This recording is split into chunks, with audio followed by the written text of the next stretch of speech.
नमस्कार, मी लतिका। आज मी तुम्हाला सुक्या मिरचीची चटणी बनवून दाखवणार आहे। तर ह्या सुकलेल्या मिरच्या आहेत बघा, हे जे देठ काढून घेतलेले आहेत ना, 100 ग्रॅम मिरच्या आहेत। ह्यांना काय करायचं, एकदम कडक कुरकुरीत होस्तोवर आपल्याला ह्याला भाजून घ्यायचं आहे। तर कडकच आहे, आवाज येत असेल तुम्हाला, पण चांगल्या भाजून घ्यायच्या।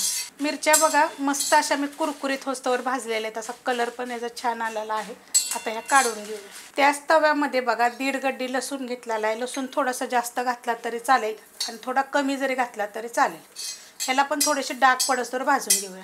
लसूण पण चांगला भाजला गेलेला आहे। ह्याला तेलाचा वापर करायचा नाही, नुसतं असंच बिन तेलाचं चांगलं हे भाजून घ्यायचं। अजून जरी चांगलं भाजलं तरी पण चालू शकते, पण एवढे डाग पडलेत आता मी काढून घेते। लसूण मी काढून घेतलेला आहे, गॅस केलेला आहे बारीक। आता त्याच्यामध्ये टाकायचं ह्या चमच्याच्या मापान 1 चमचा धने, 1 चमचा जिरे, 1 चमचा बडीशेप आणि 1 चमचा सफेद तेल। आता हे पण ना हलकंसं भाजायचे। गॅस बंद केला तरी चालेल, कारण हे तवा जे आहे ना आपला हा चांगला गरम आहे, तर मी बंद करून टाकणार आहे। मस्त असं बघा भाजलं गेलेलं आहे। आपल्याला एकदम काळं असं करायचं नाही, असं हलकंसं भाजलं गेलं ना, कलर चेंज झाला नाही तर लगेच काढून घ्यायचं। आता हे मी काढून घेते। मिक्सरचं भांडं घेतलेलं आहे, त्याच्यामध्ये आपण मिरच्या टाकून घेऊया। सगळ्या मिरच्या बघा सगळ्या मी टाकून घेतलेल्या आहेत। त्याच्यामध्ये आता हे आपण भाजलेलं सगळं काढून घ्यायचं। थंड होऊन द्यायचं बरं का, हलकंसं का होईना, गरम गरम पण टाकू नका। त्याच्यामध्ये टाकायचे आपल्याला चवीप्रमाणे मीठ।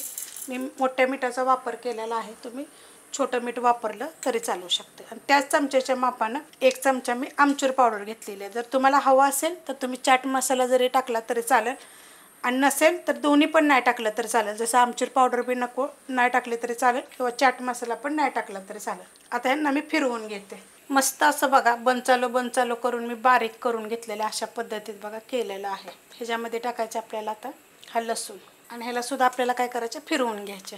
लसूण टाकल्यानंतर बघा मी फिरवून घेतलेलं आहे, अशा पद्धतीत होतं। आणि आपल्याला एकदम पण असं बारीक असं करायचं नाही आहे, अशा पद्धतीत, आणि एकदम पण जाड नाही, अशा पद्धतीत झालेली आहे। ही चटणी ना खायला खूप टेस्टी लागते। चटणीच्या तर इतक्या रेसिपी मी अपलोड केलेली आहे, जेवताना ताटाला लावायसाठी तर खूप छान अशी चटणी करून बघा एकदा। आता मिरच्यामध्ये ना तुम्ही लवंगी मिरची घेऊ शकता, जे तुम्हाला आवडेल ते। काश्मीरी मिरची घेतली तर थोडीशी त्याच्यामध्ये पांढरी मिरची म्हणा, लवंगी मिरची म्हणा, थोडं तिखट तर लागलं पाहिजे ना खाताना, तसं घेऊ शकता। तर अशा पद्धतीत बघा झटपट अशी चटणी करून दाखवलेली आहे। करून बघा एकदा। रेसिपी आवडली तर लाईक करा, सबस्क्राईब करा, कमेंट करा आणि शेअर बी करा।